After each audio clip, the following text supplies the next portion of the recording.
वालेकुम dear students. तो जैसे कि आपको पता है कि हमने न्यू 9th क्लास का सिलेबस स्टार्ट किया हुआ था और रिसेंटली ही हमने फर्स्ट चैप्टर कंप्लीट किया है। तो आज हम स्टार्ट करने जा रहे हैं सेकंड चैप्टर।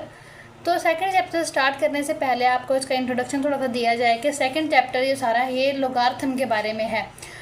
आप लोगों के लिए बिल्कुल एक न्यू चीज़ है, इसको थोड़ा सा आप डीपली पढ़ेंगे ताकि आपको आसानी से इसकी समझ आ सके। तो फर्स्ट ऑफ ऑल जो है लोगारिथम तक पहुंचने से पहले, तक जाने से पहले साइंटिफिक नोटेशन के बारे में आपको पता होना बहुत ज़रूरी है। तो अब तक साइंटिफिक नोटेशन के बारे में आपको काफ़ी हद तक आइडिया हो गया होगा अगर आपने फिजिक्स में थोड़ा बहुत पढ़ा है। तो साइंटिफिक नोटेशन यूज़ क्यों होती है? बहुत सारे लंबे और कॉम्प्लेक्स नंबर्स को बहुत ही ईजीली छोटी सी फॉर्म में हम लोग लिख सकते हैं बाय यूजिंग साइंटिफिक नोटेशन। ठीक है, तो ये होती है साइंटिफिक नोटेशन। साइंटिफिक नोटेशन को अगर हम इन जनरल देखें तो हम कुछ इस तरह लिख सकते हैं कि a क्रॉस 10 की पावर n, और यहाँ पे जो a होता है ये कोई भी नंबर हो सकता है। ठीक है, और जो हमारे पास ये n होता है, n बिलोंग्स टू इंटीजर्स होता है। ठीक है, a कोई भी नंबर, उनका मतलब ये है कि a is a real number. ठीक है, तो a डेसिमल में भी हो सकता है, सिंपल एक इंटीजर भी हो सकता है, लेकिन a पे जो एक रिस्ट्रिक्शन है वो ये है कि ये 1 से लेकर 10 के दरमियान होगा। ठीक है, इससे बड़ा नंबर नहीं होगा। तो ये है साइंटिफिक नोटेशन की प्रॉपर फॉर्म कि a क्रॉस 10 की पावर n, कोई भी नंबर हमें दिया हुआ होगा और जब हमने उसको साइंटिफिक नोटेशन में कन्वर्ट करना होगा we have to find that number a and n। अगर हम ये आसानी से फाइंड कर लेते हैं, किसी तरीके से फाइंड कर लेते हैं, तो हम साइंटिफिक नोटेशन आसानी से किसी भी नंबर की लिख सकते हैं। जो बात हमने जहन में रखनी है वो सिर्फ ये है कि n इंटीजर होगा। इंटीजर एक यानी कि डिस्क्रीट नंबर होगा, 1 2 3 4 5 -1 -2 -3 -4 इस तरह। और जो a है ये 1 से लेके 10 के दरमियान, 10 नहीं हो सकता, हाँ 1 से लेके 10 के दरमियान तक कोई भी नंबर हो सकता है। ठीक है, अब जैसे ही हम इसके कुछ क्वेश्चंस करेंगे तो आपको ज़्यादा समझ आएगी। सबसे पहले क्वेश्चन नंबर 1 का अगर हम फर्स्ट पार्ट देखें तो 2 के साथ आई थिंक सो कि 7 8 सिफर्स लिखी हुई हैं, 1 2 3 4 5 6 7। तो इसको उन्होंने कहा है कि साइंटिफिक नोटेशन में कन्वर्ट करना है। अगर साइंटिफिक नोटेशन में कन्वर्ट करना है तो we have to find that a and n। तो कैसे हम करेंगे? सबसे पहले तो हमने क्या कहा कि जो हमारे पास a था ये 1 से 10 के दरमियान कोई ना कोई नंबर हो। तो यहाँ जो सबसे पहले नंबर है, हम इसको 1 से लेकर 10 के दरमियान कोई भी एक नंबर बनाना चाहते हैं। वैसे तो ये बहुत बड़ा नंबर है ओवरऑल देखा जाए, लेकिन अब हमें एक ऐसा नंबर चाहिए जो 1 और 10 के दरमियान में हो। हम कैसे कर सकते हैं कि यहाँ पे लास्ट पे है डेसिमल पॉइंट। ठीक है, जिस क्वेश्चन के अंदर, जिस डिजिट के अंदर, जिस नंबर के अंदर डेसिमल पॉइंट नहीं होता, इसका मतलब है कि वो डेसिमल पॉइंट एंड पे है। इस तरह हमारे पास सिर्फ एक ही ऑप्शन है कि सिर्फ डेसिमल पॉइंट को ही मूव कर सकते हैं। तो डेसिमल पॉइंट को मूव करके हमें एक ऐसा नंबर चाहिए जो 1 से 10 के दरमियान में हो। तो हम इस डेसिमल पॉइंट को मूव करके यहाँ पे ले आएंगे। तो 2.0 अगर देखा जाए इसको हम एज a कंसीडर करेंगे क्योंकि ये 1 और 10 के दरमियान में है। तो इसको मैंने 2 लिख लिया। ठीक है, ज़रब या मल्टीप्लाई 10 भी लिख लिया। अब नेक्स्ट टारगेट हमारे पास क्या है कि हमने n निकालना है। n कहाँ से आता है?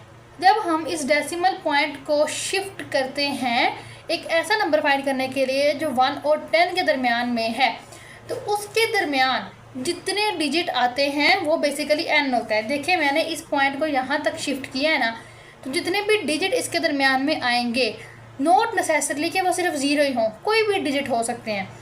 1 2 3 4 5 6 7 कितने हैं? 7 है। तो 10 की पावर आ जाएगी 7। तो ये हो गई इस नंबर की साइंटिफिक फॉर्म या साइंटिफिक नोटेशन। हमें सिर्फ और सिर्फ a और n चाहिए। अगर हम a निकाल लेते हैं तो n निकालना बहुत आसान हो जाता है। a किस तरह से निकालते हैं कि हम डेसिमल पॉइंट को मूव करवा के स्टार्ट वाले नंबर के पास लेके आते हैं। जब हम उसको नंबर के पास ले आते हैं तो उस दौरान जितने डिजिट का दरमियान में गैप होता है डेसिमल पॉइंट के और ओरिजिनल जो नंबर था उसके, तो वो हम एज अ n ले लेते हैं। तो ये हो गया साइंटिफिक नोटेशन क्वेश्चन नंबर 2 का फर्स्ट पार्ट। हम नेक्स्ट करते हैं ताकि आपको अच्छी तरह से समझ आ सके। हम सेकंड पार्ट की तरफ चलते हैं जो क्या है 48 और आगे 900। 48 और 900 है जिसको हमने साइंटिफिक नोटेशन में करना है। तो सब फर्स्ट ऑफ ऑल हमें क्या करना पड़ेगा? वही बात कि हमें a फाइंड करना होगा। इसका अगर कहीं पे भी पॉइंट नहीं है तो इसका मतलब क्या है? लास्ट पे है। सिमिलरली इस पॉइंट को उठा के मैं यहाँ पे मूव करवाऊँगी सबसे स्टार्ट में। तो मेरे पास नंबर आ जाएगा विच इज़ 4.8। ठीक है, और उठाने अपने पहले दो ही हैं, दो नंबर उठाने हैं जो बिल्कुल वो होते हैं जिनको हम लोग इंटेग्रल पार्ट्स या इस तरह वाले पार्ट्स बोलते हैं। तो वो दो नंबर उठा लिए 4.8। अब दिखाई दे रहा है कि 1 और 10 के दरमियान में ही कोई नंबर है। अब डेसिमल पॉइंट मूव करते हुए दरमियान में कितने डिजिट आए हैं, 1 2 3 4, तो 10 की पावर 4 हम वो ले लेंगे। तो ये हमारे पास हो गई है साइंटिफिक नोटेशन। तो ये हो गए पहले दो क्वेश्चन। हम जैसे जैसे आगे बढ़ेंगे वैसे वैसे आपको समझ आ जाएगा। एक और बहुत इम्पोर्टेंट बात, क्योंकि हम लोग लेफ़्ट साइड से राइट की तरफ जा रहे हैं कुछ इस तरह, ठीक है, लेफ़्ट से पीछे की तरफ जा रहे हैं, लेफ़्ट साइड से काउंट कर रहे हैं, इसलिए ये वैल्यू पॉजिटिव आ रही है। ये बात भी आपने जहन में रखनी है, लेफ़्ट साइड से काउंट कर रहे हैं। ठीक है, अब अगले क्वेश्चन की तरफ चलते हैं ताकि आपको थोड़ा सा और समझ आए। जिसका थर्ड पार्ट है वो कुछ इस तरह का है, 0.0042। इसको वो कहते हैं कि साइंटिफिक नोटेशन में लिखो। बात वही है कि हमें एक रोज़ 10 की पावर n चाहिए, ठीक है, a चाहिए और n चाहिए, बात वही है, ठीक है। लेकिन थोड़ा सा डिफरेंस यहाँ पे ये आ जाता है कि हमारे पास जो ये डेसिमल पॉइंट था इसकी पोजीशन चेंज हो गई है। पहले ये हमारे पास इस साइड पे था, अब ये हमारे पास इस साइड पे है। तो सिर्फ इसका ये पोजीशन चेंज होने की वजह से हमारे पास पॉजिटिव और नेगेटिव में फ़र्क आ जाता है कि जैसे हम n की पावर पहले पॉजिटिव ले रहे थे, अब n को एज अ नेगेटिव कंसीडर किया जाएगा। तो देखते हैं किस तरह। पहला स्टेप वैसे ही है, एक इस तरह से निकालना है कि अपने डेसिमल पॉइंट को मूव करना है, ठीक है। डेसिमल पॉइंट को कैसे मूव करना है ये तरीका आपको आता है। हम यहाँ से यहाँ पे जब आएंगे तो मेरे पास नंबर आ जाएगा 4.2, जैसा कि पिछले सवाल में आया था 4.2 कंसीडर हो गया है। अब देखो कितने पॉइंट या कितने डिजिट हमने लिए हैं डेसिमल प्लेस को डेसिमल को शिफ्ट करते हुए, 1 2 और 3। तो 10 की पावर 3 के बजाय -3 आएगा। उसकी रीज़न मैंने आपको बताई है, क्योंकि अब हम लोग इस साइड से आ रहे हैं। जब हम लोग इस साइड से आते हैं तो हम पॉजिटिव पावर कंसीडर करते हैं, जब इस साइड से आते हैं तो नेगेटिव पावर कंसीडर होती है। ये थर्ड पार्ट है। थर्ड पार्ट के बाद अगर हम अगला फोर्थ पार्ट करेंगे तो आपको मज़ीद क्लियर हो जाएगा, because practice makes a man perfect, ठीक है। तो आपको ज़्यादा से ज़्यादा प्रैक्टिस करनी है इन क्वेश्चंस की ताकि आपको समझ आ सके। सिमिलरली बिल्कुल वैसे का वैसे ही है। उसी तरह आपने ना इस पॉइंट को, इस डेसिमल को प्लेस करना है। आपके पास एक नंबर आ जाएगा 9.0, जिसको आप सिंपल 9 भी लिख सकते हैं। अब देखते हैं कि हमारे पास 10 की पावर क्या बनती है। 1 2 3 4 5 6 7 बनेगी, लेकिन कीप इन माइंड कि 7 नहीं, -7। क्यों -7? क्योंकि हम लोग इस साइड से आ रहे हैं तो पावर नेगेटिव कंसीडर होगी। तो ये पहले 4 क्वेश्चन है जो बिल्कुल इजी थे। ये पहले 2 सवाल उन्होंने इस तरह बताया कि हमने पावर हमारी पॉजिटिव आई है, दूसरे 2 सवाल इस तरह थे कि पावर हमारी नेगेटिव आई है, ठीक है। अब अगले जो 2 सवाल हैं वो जाहिर है इन क्वेश्चन की थोड़ी सी एक्सटेंशन है, थोड़े से समझने वाले हैं, लेकिन हैं वो भी बहुत आसान, ठीक है। क्वेश्चन नंबर 5 की तरफ चलते हैं कि 73 × 10⁻³ है। तो इसको थोड़ा सॉल्व करने की कोशिश करते हैं। अब देखने में तो ये लग रहा है कि जैसे साइंटिफिक नोटेशन में ऑलरेडी लिखा हुआ है, देखने में यही लग रहा है, लेकिन अगर हम इस पर थोड़ा सा गौर करें तो हमारी एक कंडीशन जो है वो फुलफिल नहीं है। हमने क्या कहा था कि एक रोज़ 10 की पावर n होना चाहिए, ठीक है। तो 10 की पावर n तो हमारे पास है, लेकिन इसके साथ जो कंडीशंस मेंशन होती हैं ना कि a हमारे पास 1 से लेकर 10 तक हो और n बिलोंग्स टू इंटीजर्स हो, ये आपने कभी भी निगलेक्ट नहीं करनी होती, क्योंकि जैसे आप इन कंडीशन को निगलेक्ट करते हैं आपके क्वेश्चन के गलत होने के चांसेस ज़्यादा हो जाते हैं। ये भी ठीक बात, 10 की पावर n हमारे पास ठीक है पड़ा हुआ है, n बिलोंग्स टू इंटीजर्स है, 3 है, ये इंटीजर है, ये भी ठीक है। लेकिन a जो है हमारे पास, ये a हमारे पास 73 है, तो हमारे पास a पे क्या कंडीशन है कि उसको 1 से 10 के दरमियान में होना चाहिए। तो इसका क्या मतलब हुआ कि हमारे पास ये वाली कंडीशन फुलफ़िल नहीं है।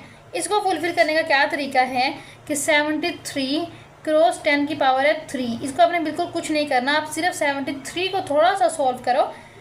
अगर 73 को अकेला देखा जाए सिर्फ, तो कुछ इस तरह लिखा हुआ है। पॉइंट को मैं, इस डेसिमल पॉइंट को मैं थोड़ा सा शिफ्ट करती हूँ तो ये आ जाएगा 7.3। तो ये हो गया ना 10 से छोटा, तो आपने 7 पॉइंट लिख लेना है 3, ठीक है। लेकिन और कितने डिजिट दरमियान में है इस डेसिमल पॉइंट से 7.3 के दरमियान आते आते कितने डिजिट से दरमियान में 1 डिजिट है, मतलब 10 क्रॉस पावर 1। तो 10 की पावर 1 और 10 की पावर जो पहले से 3 पड़ा हुआ था उसको बिल्कुल नहीं छेड़ना, उसको अपने वैसे के वैसे दोबारा लिख देना है। अब मैंने आपको पिछली वीडियोस में बताया और ये बात अब आप काफ़ी हद तक समझ आ गई होगी कि जब हमारे पास बेस सेम होती है, बेस का मतलब ये है कि जिसकी पावर ली जा रही है वो सेम हो तो पावर्स हो जाती हैं ऐड। तो 3 और 1 क्या हो जाएगा 4 और फाइनल आंसर 7.3 ज़रब 10 की पावर 4 होगा। ठीक है। अब इस क्वेश्चन में जो गलती थी, ये गलती नहीं कह सकते, थोड़ी सी ट्रिक ये थी कि उन्होंने 73 हमें दिया हुआ था। हमने जब गौर किया अपेरेंटली तो यही लग रहा था कि भाई ये साइंटिफिक नोटेशन में ही लिखा हुआ है, लेकिन जैसे हमने थोड़ा सा गौर किया हमें पता चला ये वाली कंडीशन सेटिस्फाइड नहीं है। तो इस कंडीशन को सेटिस्फाई करवाने के लिए हमें एक छोटी सी गेम चलानी पड़ी और उसके बाद जो एक और ट्रिक यूज़ हुई है वो यही है कि अगर बेस सेम हो तो पावर्स हो जाती हैं ऐड। तो वही वाली बात यूज़ हुई है कि बेस सेम है तो पावर्स हो गई हैं ऐड और ये हमारे पास आ गया फाइनल आंसर। तो इस क्वेश्चन नंबर 1 का अगर हम लास्ट पार्ट देखें वो भी बिल्कुल इसकी तरह ही है, थोड़ा सा लिटिल बिट कन्फ्यूजिंग है ताकि आप लोगों को ज़्यादा समझ आए। 10 की पावर 2 है। ठीक है। तो अब देखा जाए अगर तो बिल्कुल वही कंडीशन है, लग यही रहा है कि ये हमारे पास साइंटिफिक नोटेशन में ही लिखा हुआ है, लेकिन अगर गौर किया जाए थोड़ा सा तो आइडिया होगा कि नहीं ये साइंटिफिक नोटेशन में नहीं है।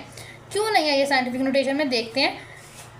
बात वही बात है कि हमारे पास ये कंडीशन फुलफिल है। सबसे पहले एक रोज 10 की पावर n आपको लिखना पड़ेगा। ए लिखो 1 से लेकर 10 तक होता है और n बिलोंग्स टू इंटीजर होता है। जब आपने पूरी कंडीशन पूरी डेफिनेशन लिखी हुई होती है तो आपको समझना थोड़ा आसान हो जाता है। अब देखा जाए तो ये वाली कंडीशन पहले की तरह सेटिस्फाइड है और अब जो है उन्होंने क्या कहा हुआ था कि ए जो है वो कम से कम 1 हो सकता है, या 1 हो या 1 से बड़ा हो, 1 से छोटा नहीं। हमारे पास ए क्या है 1 से छोटा है, क्यों? क्योंकि 0.65 लिया हुआ है ना हमने, तो लिहाजा हम जैसे हमने सिंपल 73 को सोल्व किया था यहाँ, वैसे सिंपल 0.65 को सोल्व करेंगे और 10 की पावर 2 को बिल्कुल भी कुछ नहीं करेंगे। ठीक है। तो इसको मैं लिख सकती हूँ 6.5 ज़रब 10 की पावर -1। अब आपको पता चल रहा होगा कि मैंने -1 क्यों लिया है। जिन्होंने पिछले क्वेश्चन गौर से देखे हैं किए हैं उनको पता होगा, क्योंकि हम लोग इस साइड से मूव हुए हैं तो इसलिए हमने पावर में -1 लिया है। साथ 10 की पावर 2 उसको तो अपने बिल्कुल कुछ नहीं करना, इसको वैसे ही लिख लेना है जैसे लिखा है। उसके बाद वही ट्रिक है कि अगर बेस सेम हो तो पावर हो जाती है ऐड। पावर अगर ऐड हो जाएगी तो फाइनल आंसर 6.5 ज़रब 10 पावर -1 + 2 होगा। -1 + 2 का आंसर +1 आता है, तो आंसर हो जाएगा फाइनल 6.5 ज़रब 10 पावर 1। 10 पावर 1 लिख लो या सिर्फ 10 लिख लो, कोई फ़र्क नहीं पड़ता, क्योंकि 1 को लिखें या ना लिखें कोई ख़ास फ़र्क नहीं पड़ता। तो ये था बेटा क्वेश्चन नंबर 1 कंप्लीट। अब हम चलते हैं क्वेश्चन नंबर 2 की तरफ कि उसमें हमें क्या कहा गया है। तो बेटा जी ये है क्वेश्चन नंबर 2। इसमें हमें कहा गया है कि हमने साइंटिफिक नोटेशन से ऑर्डिनरी फॉर्म या स्टैंडर्ड फॉर्म जो होती है वो बनानी है, जो हम सिंपली नॉर्मली देखते हैं। पहले हमें क्या किया गया था कि ऑर्डिनरी फॉर्म गिवन थी और हमने साइंटिफिक बनानी थी। अब साइंटिफिक गिवन है और ऑर्डिनरी बनानी है, तो बिल्कुल सिंपल सी बात है, इसमें कुछ भी वो ज़्यादा टफ नहीं है क्योंकि आपने साइंटिफिक फॉर्म सीख लिया है। आपको पता होगा कि हमने इसे पीछे कैसे जाना है। आपको साइंटिफिक फॉर्म जैसे लिखी हुई है फ़ौरन आपके जहन में जो आनी चाहिए बात, वो एक रोज़ 10 की power n belongs to integer and a from 1 से 10 है। ठीक है। तो अगर तो ये कंडीशन सेटिस्फाइड है तो फिर तो ठीक है, ये सही लिखा हुआ है, साइंटिफिक नोटेशन ही है। अगर ये कंडीशन सेटिस्फाई नहीं है तो पहले आप इसको साइंटिफिक बनाओगे फिर आगे चलोगे, तो ये साइंटिफिक ही है। अब इससे पीछे आने की थोड़ी सी कोशिश करते हैं किस तरह आ सकते हैं। अब देखें 10 की n हम लोग किस तरह निकालते थे। हम लोग ये देखते थे कि हम लोगों ने इस पॉइंट को मूव किया था, जो भी पॉइंट गिवन होता था उसको मूव करते थे, जो डिजिट्स आते थे उसको हम एज n कंसीडर करते थे। अब हमने सोल्यूशन में सिंपल क्या करना होगा, हमने ये देखना है, हमने अब ये डिजिट नहीं लगाना, पहले सिंपल जो नंबर गिवन होगा उसको वैसे ही लिख लेना है। जैसे कि 804 मैंने वैसे ही लिख लिया है। आई डोंट नो आज बार पॉइंट्स को क्या मसला है, 804 मैंने वैसे ही लिख लिया है। उसके बाद देखो ये 2 है, इसका मतलब क्या हुआ कि जो डेसिमल पॉइंट है उससे इस तरफ आपने 2 नंबर छोड़ने हैं। 2 है ना, तो उससे इस तरफ आपने 2 नंबर छोड़ के डेसिमल पॉइंट लगाना है। यहाँ पे लगाएंगे ना, फिर जाहिर 2 नंबर छोड़ के यहाँ पे लगेगा, तो इसकी कोई भी हमें वक़्त नहीं रखता, मायने नहीं रखता, तो इसलिए सिंपल आंसर 804 ही आ जाएगा। ठीक है, सिर्फ क्या करना है, अपने 10 की पावर देख, जो नंबर दिया हुआ होगा ना उसको सिंपल पहले वैसे ही लिख लेना है, फिर अपने पावर देखनी है और उस पावर के हिसाब से ज़ीरोज़ को या नंबर्स को जो भी है उसको एडजस्ट करना है। ये फर्स्ट पार्ट था। आगे चलते हैं, आपको ज़्यादा समझ आएगी। अगला जो है वो है 3 क्रॉस 10 की पावर 5, इसको हमने लिखना है।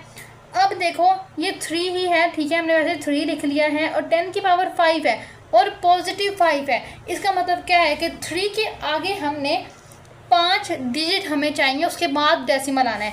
तो 5 डिजिट जब कुछ भी नहीं है तो हम लोगों ने क्या लगा देना है, 0 लगाना है। 1 2 3 4 5, ये 5 0 लगाने के बाद यहाँ पे इसका मतलब है कहीं पे 0.0 था, तो क्योंकि ये मायने नहीं रखता इसलिए हम लोग सिंपल यही लिख देते हैं। ये देखें, तो ये इसकी स्टैंडर्ड फॉर्म है, कुछ भी इसमें टफ नहीं है। थर्ड की तरफ चलते हैं। थर्ड जो है वो उसमें क्या चेंज आया है कि उसमें नेगेटिव यूज़ हुआ है। पहले दो हमारे पास पॉजिटिव पावर्स में थे, हमने सिंपल जो नंबर होता है उसके आगे 0 लगाया और हमारे पास मसला हल हो गया। अब -2 है, ये 1.5 है, तो इसको आप सिर्फ एक दो 15 लिख लोगे। लिखने के बाद -2 है, इसका मतलब क्या है, इस 15 से पीछे 2 डिजिट थे, ठीक है ना। इस 15 से पीछे 2 डिजिट थे, मतलब कि 2 0 थे और कुछ इस तरह फॉर्म बनी थी। अब देखो इस -2 को देखा, 2 की वजह से पता चला कि 2 ज़ीरोज़ आने हैं या 2 डिजिट आने हैं। अगर यहाँ पे 2 डिजिट आने हैं, नेगेटिव साइन से ये पता चला कि हमने 15 के पीछे लिखना है। अगर यही पॉजिटिव होता तो हम ये 2 0 आगे लगा लेते, ठीक है। अब अगला सवाल करते हैं, 5th वाला, ताकि आपको मज़ीद क्लियर हो जाए और वो भी बिल्कुल इसी तरह है। करवाने का मकसद ये है कि आपको क्लियर हो जाए कि पॉजिटिव और नेगेटिव में क्या डिस्टिंक्शन है। सिर्फ यही है कि साइडों का चेंज है। पॉजिटिव पावर होगी तो हमने नंबर के आगे लिखना है और अगर नेगेटिव पावर होगी तो नंबर के पीछे लिखना है। सोल्यूशन में चलते हैं। हम लोग 5.5 को सिंपल लिख लेंगे, पहले 55, उसके बाद हम लोग ये देखेंगे पावर क्या है, 6 है और वो भी क्या है, -6। इसका मतलब है कि 55 से पीछे या इस पॉइंट से पीछे, 55 से पीछे नहीं, इस पॉइंट से पीछे हमें चाहिए कम से कम 6 डिजिट। क्योंकि हमें अब 6 डिजिट चाहिए तो क्या होगा कि हम लोग 5 सिफर लगाएंगे, 3 4 और 5 और कुछ इस तरह। क्योंकि डिजिट ये था, सॉरी यहाँ पे भी 1 सिफर एक्स्ट्रा लग गया था, तो हम लोगों को इस डेसिमल, ये जो डेसिमल है इससे पीछे 6 डिजिट चाहिए हैं। तो मैंने एक तो मेरे पास ऑलरेडी 5 था और बाकी मैंने सिफर्स लगा के उनको काम को कंप्लीट कर लिया। -2 था तो इस डेसिमल से पीछे हमें 2 नंबर चाहिए थे, यानी 1 से पीछे, और इस डेसिमल से पीछे एक तो 1 था और एक 0 मैंने खुद से लगा लिया। 10 की पावर 5 था तो इस डेसिमल पॉइंट के बाद हमें, यहाँ पे 3.0 था ना, हाँ, इस डेसिमल पॉइंट के बाद हमें चाहिए थे 5 नंबर्स, तो 5 सिफर हमने खुद लगा लिए। यहाँ पे हमें नंबर ही 2 चाहिए थे तो वो हमारे पास डेसिमल पॉइंट के बाद वैसे ही पड़े हुए थे तो हमें लगाने की ज़रूरत भी नहीं पड़ी। तो ये था क्वेश्चन नंबर 2। तो यहाँ तक एक्सरसाइज 2.1 के पहले 2 क्वेश्चन होते हैं कंप्लीट, जिनमें हमने क्या सीखा है कि कैसे हमने ऑर्डिनरी फॉर्म को साइंटिफिक फॉर्म में लेके आना है और कैसे साइंटिफिक फॉर्म से ऑर्डिनरी फॉर्म में जाना है। मसला सिर्फ पॉजिटिव नेगेटिव में आएगा, तो वो आपने थोड़ा सा ध्यान रखना है, बाकी सारा कुछ ठीक है। और अब बाकी मिलते हैं हम नेक्स्ट वीडियो में, तब तक के लिए अल्लाह हाफिज़। नेक्स्ट वीडियो भी बहुत आसान है, तो नेक्स्ट काम तक के लिए अल्लाह हाफिज़, फिर मिलते हैं।